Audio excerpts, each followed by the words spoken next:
What's up, guys? In this video, this is going to be explaining the introduction to Death Watch. This is the video that you should be watching if you have all your roles in the Discord and you're ready for the next step in Death Watch, which is watching this video.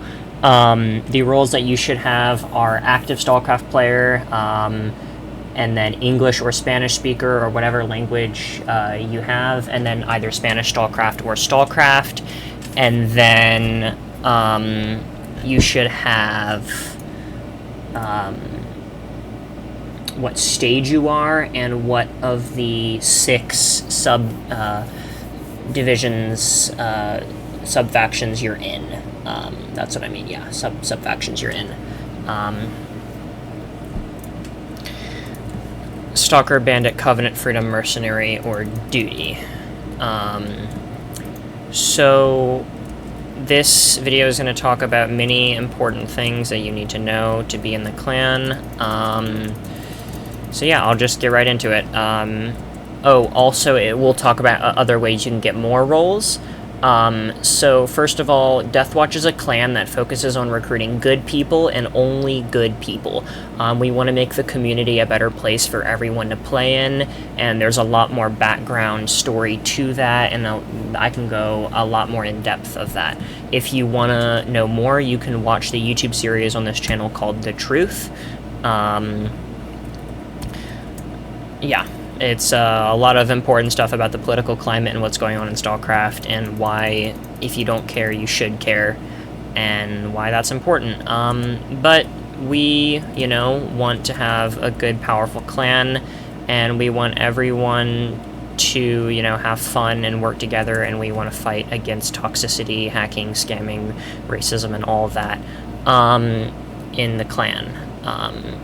So yeah, check that video out if you want. That's not required, but I encourage it. But now I'm going to talk about the meta.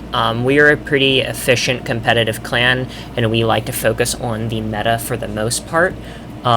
We accept everyone as long as you're a good person, and you treat others well.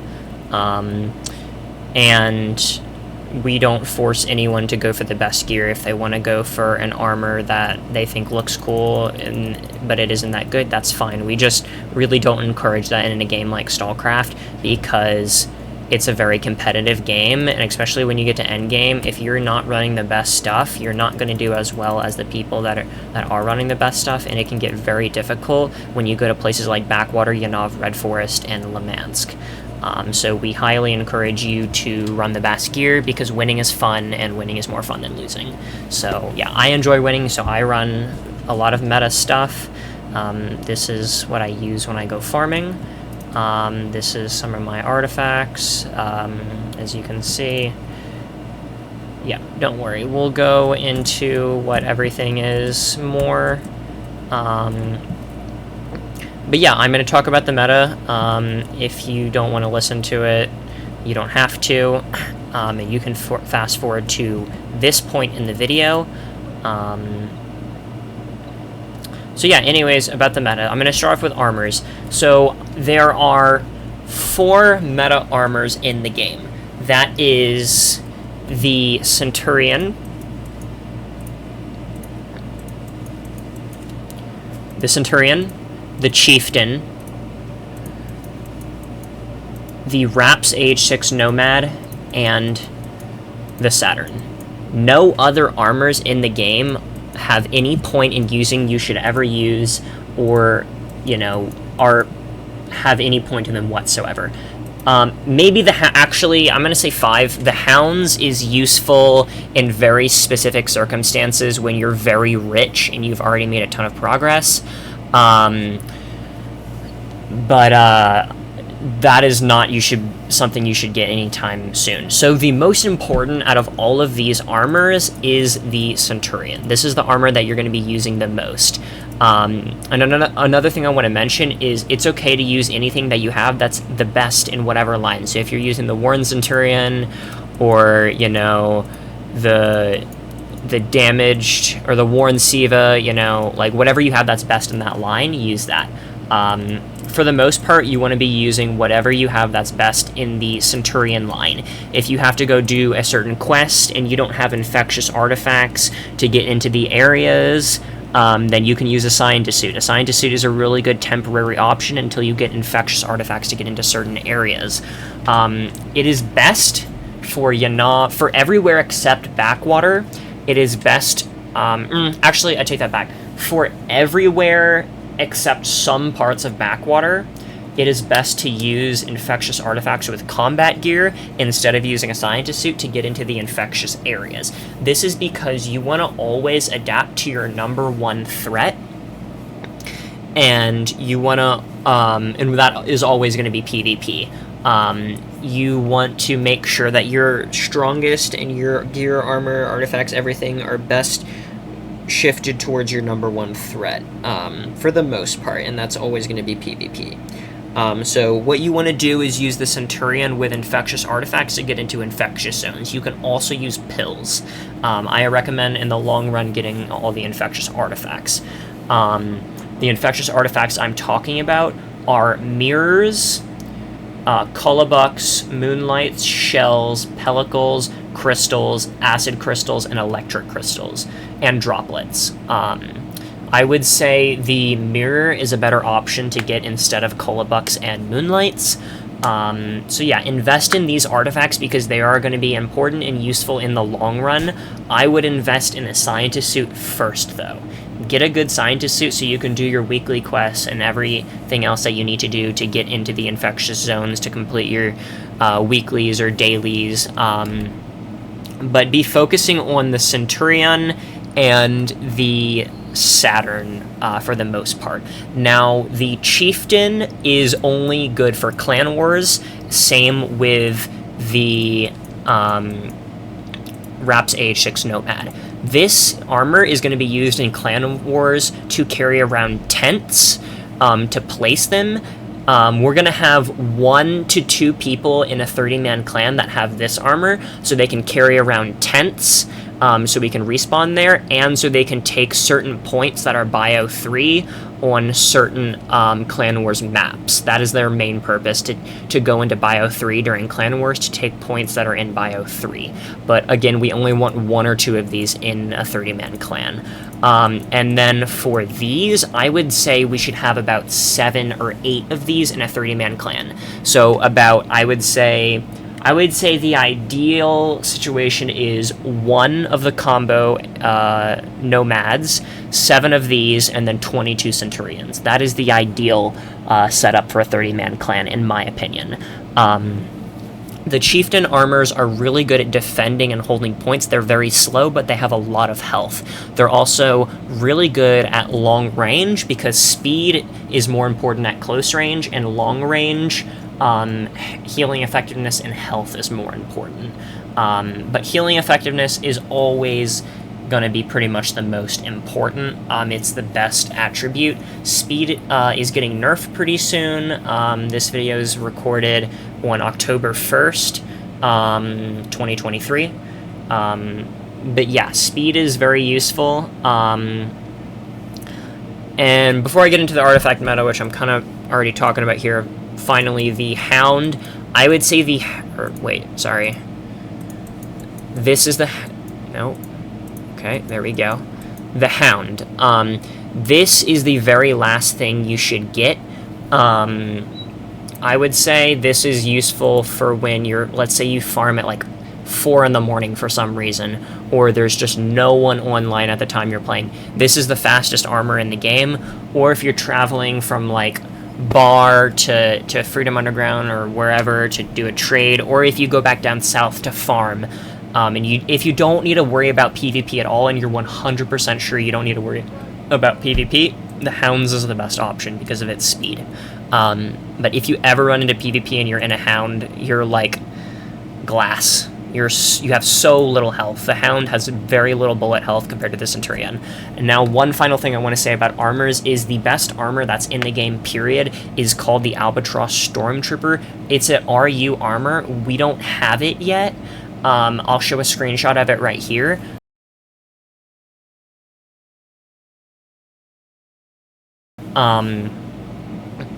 but when it comes out, which I think it's going to come out during the October event, the Halloween event, I think that's when we're going to get it, and that is a combo armor that is basically going to replace the Centurion. And it's also going to replace the Warren AH6 Nomad. So the Centurion and the Warren AH6 Nomad are no longer going to be meta once that armor comes out.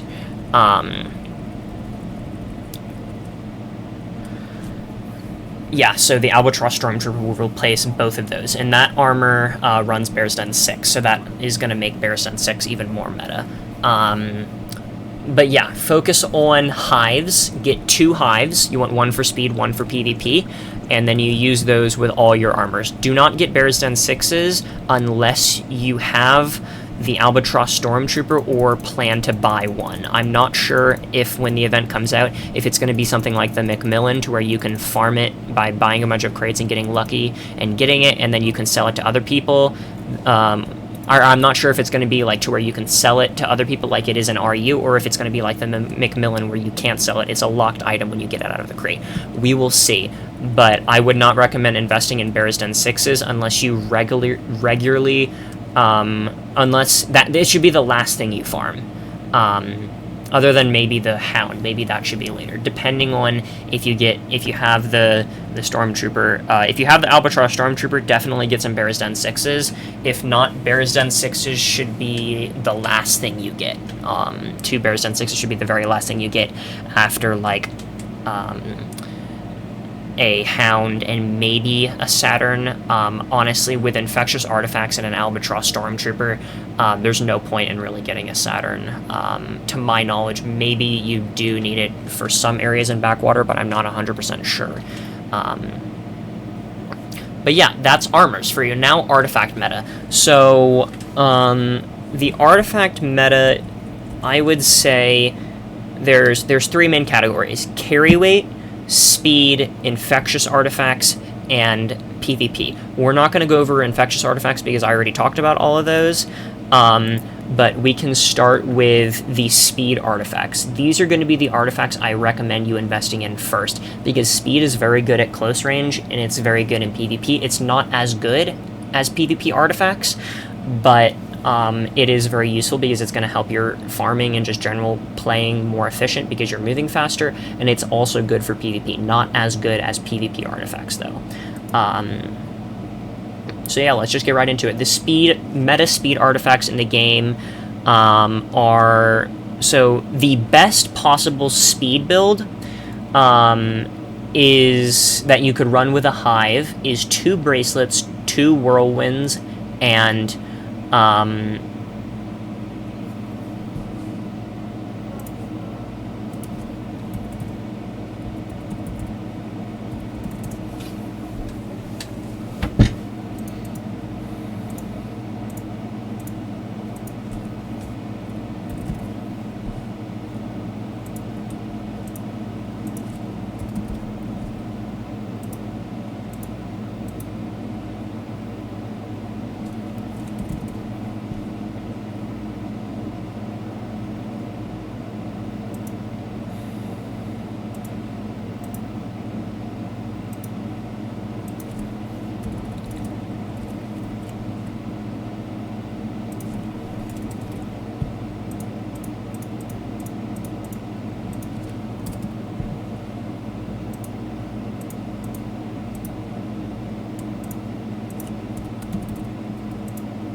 So the meta speed build for the Hive is 2 whirlwinds, 2 bracelets, and a helium. Although, again, I recommend getting the Albatross Stormtrooper and then running the Bear's Den 6. The Bear's Den 6 is a better container than the Hive. And then the best speed build that you could possibly have in the game for the Bear's Den 6, which you would theoretically use with either the Saturn, the Albatross Stormtrooper, or the Hound. Maybe the Warren AH6 Nomad, or the combo one, the AH6 Nomad, would be 3 bracelets, a transformer, and 2 whirlwinds. That is the best for PvP. I meant to say that is the best for speed. The battery is a very, very good artifact. That is a very good substitute for a whirlwind if you don't have it. If you don't have access to whirlwinds, running 3 bracelets and 3 batteries and 2 bracelets is a really good option instead of 2 whirlwinds, a helium, and 2 bracelets. The batteries are very good artifacts, but they don't fit. I would say they're meta artifacts, but they don't fit into the perfect dream meta build. But have in mind that these perfect dream meta builds cost hundreds of millions of rubles to nail down and get really well. These are very, very beyond endgame of endgame builds. I'm not even there, and I have over 2,000 hours in the game. So yeah, maybe temporarily getting some lower tier artifacts, such as batteries to use. I'm using batteries right now. I have a gold one and a purple one. Actually, I have multiple purple batteries and I have a gold battery. It's a great option to substitute for a whirlwind, because whirlwinds are like the most expensive artifacts. Yeah, there was a red whirlwind that sold for 110 mil yesterday. So yeah, anyways, that's pretty much it for speed builds. Spirals can also be good, and polyhedrons. I would not say they're meta. They're good artifacts, but I wouldn't recommend using them. Spirals, I feel like, can be temporarily good for certain builds, but spirals are a combo artifact. They have an attribute of all 3 categories: speed, PvP, and carry weight. They give you carry weight, healing effectiveness, and movement speed, and in general in this game, combo stuff is not that good. It's always been like that, it's still like that, and I think it's probably always going to be like that. For example, if you run 2 spirals, so let's say, let's say you want speed, PvP, and carry weight. You could run 3 spirals for all of that, or you can run 1 speed artifact, 1 carry weight artifact, and 1 PvP artifact. It is going to be better to run the specific artifacts that are good in their group instead of running 3 combo artifacts. So let's say you run a bracelet for speed, a mama's beads for PvP, and a gold gravy for carry weight. That's going to be way better than 3 spirals. You're going to be getting way more bang for your buck in terms of how good an artifact is when it takes up a slot, okay? Spirals, maybe temporarily use them if you need carry weight and speed and you don't have access to a gold gravy, but gold gravy is just a better option than a spiral. And if you want healing effectiveness, mama's beads all the way, and heals. Nothing beats mama's beads and heals. So yeah, I would recommend having, for both PvP and speed, have carry weight artifacts that you can switch out that go well with that build. Gold gravies for speed builds, and goldfishes or gold gravies for PvP builds. So you switch out your mama's beads with a goldfish if you need more carry weight, but you also want to be able to PvP. Or if you're doing speed and you're just farming and you're not doing PvP, you switch out your battery or whirlwind or bracelet for another gold gravy if you need more carry weight. And having these options is really good. I would recommend everyone getting 3 goldfishes and 5 gold gravies in the long run eventually. Purple goldfishes and purple gold gravies are fairly cheap and fairly common. You can find them.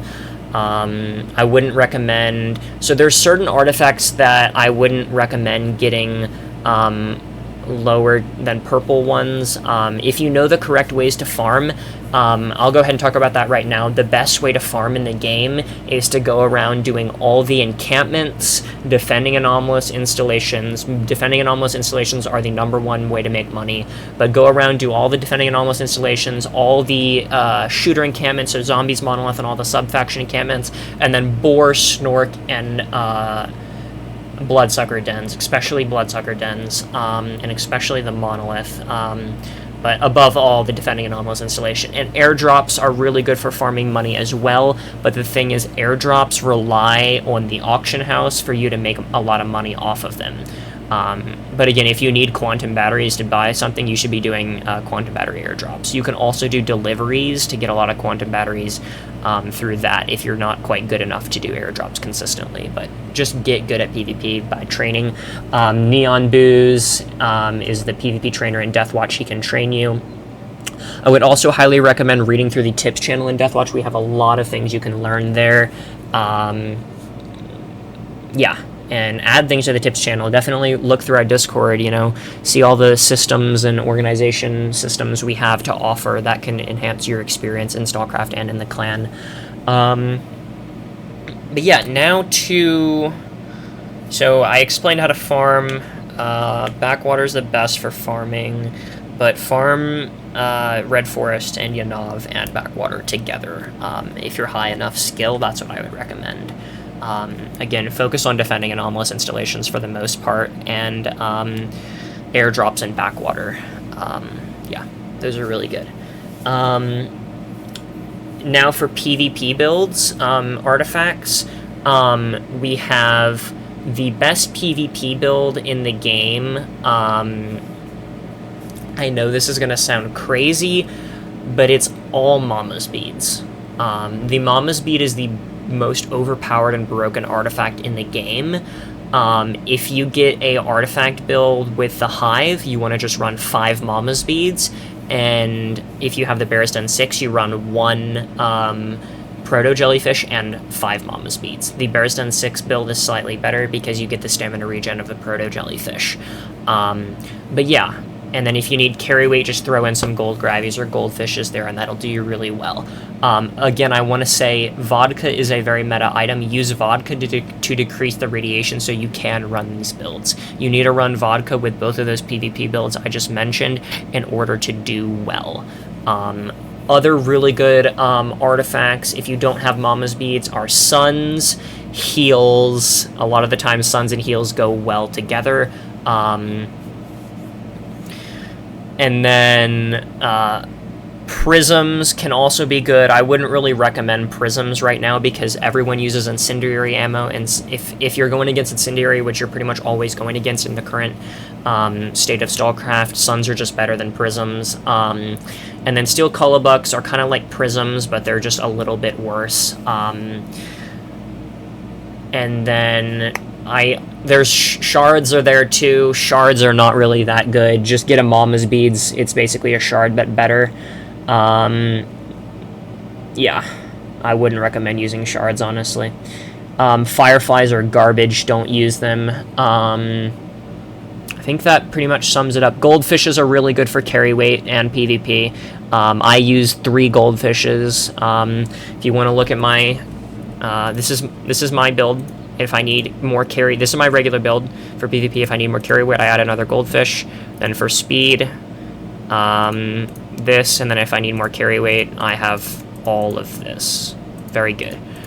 But yeah.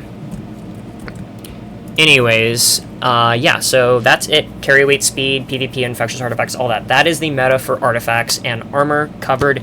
Now we're going to talk about guns. First of all, the Proteka is the best gun to farm with in the game.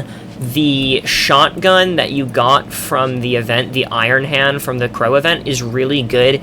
Technically, it does more DPS, but the capacity of the Proteka makes it better. This is a really good gun if you're ever going to do like a boss fight. If they ever release like a boss that doesn't really do much damage, so you can just go up in its face and just blast it. This is a really good gun in terms of DPS. It out DPSs the Proteka, but the Proteka is just the best gun in the game for farming because of its capacity. Sidearms, the best sidearm in the game is the Rush 12, second best is the Mac 10, and third best is the Colt Python. The RU version has a shotgun sidearm that I would say places just barely behind the Rush 12, but we don't have that yet. So yeah. The Desert Eagle also is very close behind the Colt Python, but I would never recommend anyone getting the Desert Eagle. Get the Colt Python. Yeah. Or get the Rush 12. Sidearms are not really important. If you don't have a Mac 10, I would just get a Colt Python and not worry about the Rush 12 until much later. You barely ever use sidearms. Yeah. So now main guns. There are 2 builds you go for in this game. There's not really any other options. You go for... Everyone should have 2 guns, 1 mid-range gun and 1 long-range gun. You choose either the FN2000 and the L96/Macmillan. The L96 and the Macmillan are basically the same gun. The Macmillan is a event gun that you can no longer get. We gotta wait till next year, summer to get access to the Macmillan again, I assume, because we got it during summer of this year. So yeah, FN2000 and then L96/Macmillan. You use the FN2000 with the L96 or the FN2000 with the Macmillan together at the same time. And that is the best loadout in the game, period. Nothing beats that. And then the build that I run is the A545 and the WA2000. The WA2000 is the best long-range gun in the game. It is also slightly higher skill, and it is, yeah, it's slightly higher skill. It's good to have, in my eyes. What you want is a 5-man squad with 3 people that have the FN2000 L96 combo, and then 2 people with the A545 and WA2000 combo. That is the best. So yeah, that is the gun meta. Now, a few final things I want to talk about are... let me see.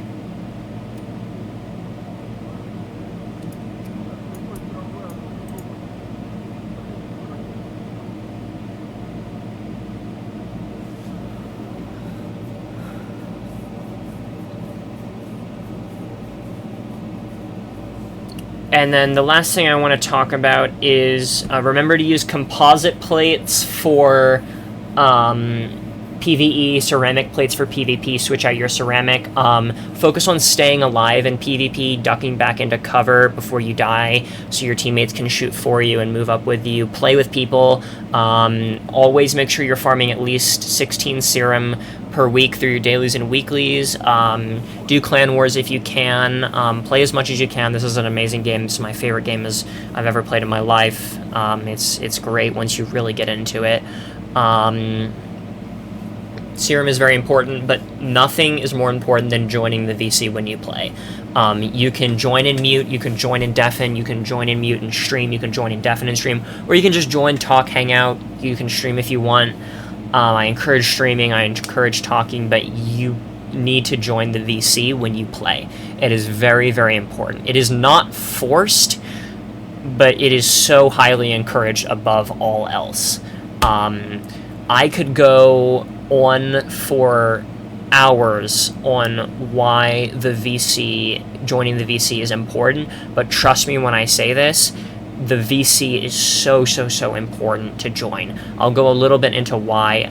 It increases your communication with your team. It increases your community and the unifiedness that you have with your clan. It brings you together with the community, and all of this makes you play better, which makes you have more fun, and joining VC in itself makes you have more fun, and then it exponentially builds on each other, and you just get better and have more fun so much faster. You improve so much faster. You start having more fun so much faster. It's just the most important thing, period. Join the call when you play. Be a part of the community. Don't be the person that just joins the clan and never joins the call and does his own thing. We really encourage you to be a part of our community. We take great pride in the fact that we think we have the best community in Stalcraft NA, and yeah, we've worked really hard to get this community, so please enjoy the community. Use buckshot ammo. That is the meta ammo for shotguns. And then SBP is the best for PvP. Yeah. If you're going against people that you know have, like, all Mama's Beads builds, use Incendiary, but 90% of the time, you're gonna want to be using SBP. AP is really good for farming, if you want to farm with an A545 or FN2000. Yeah, and then for sniper, there's something called sniper ammo. I'll show it right now. This ammo you can't really get more of. You get it from some quests, and I think you can get it during Clan Wars and use it during Clan Wars. This ammo is better. Wait, I'm looking at the wrong thing. This ammo right here, this ammo is better than SBP, but you can't always really use it. You can use it in Clan Wars. You can't really use it in open world because you don't have access to that much of it. So yeah, I want to throw that out there. This is the best ammo if you want to use this if you're farming like buildings in Lemansk. This does good against those NPCs, but I don't recommend using a shotgun against shooting NPCs unless you're really good at the game and really careful. Always use green meds, use bandages, use beans or K9 Howl Preserves. If you cannot sprint jump infinitely, you should be using K9 Howl Preserves. If you want K9 Howl Preserves, DM the real Da. He has a bandit account. They're bandit buffs, and he'll get them for you. They're just like beans, but they give you stamina as well. But if you can already infinitely sprint jump, just use beans. They're cheaper. Always use epinephrine and morphine when you're playing. Always have injectors on you. I would recommend getting the Buriat. It's not that important, but it is important in the long run eventually. If you want to use Atlas, you can. Astrixin / Vinca is a very good, important buff to use. It's negative bleeding, and always use Soda and Hercules. And yeah, that's pretty much it, guys. Thank you for watching, and welcome to Death Watch. I hope you enjoy being a part of the Death Watch community and being in the Death Watch Stalcraft clan. See ya.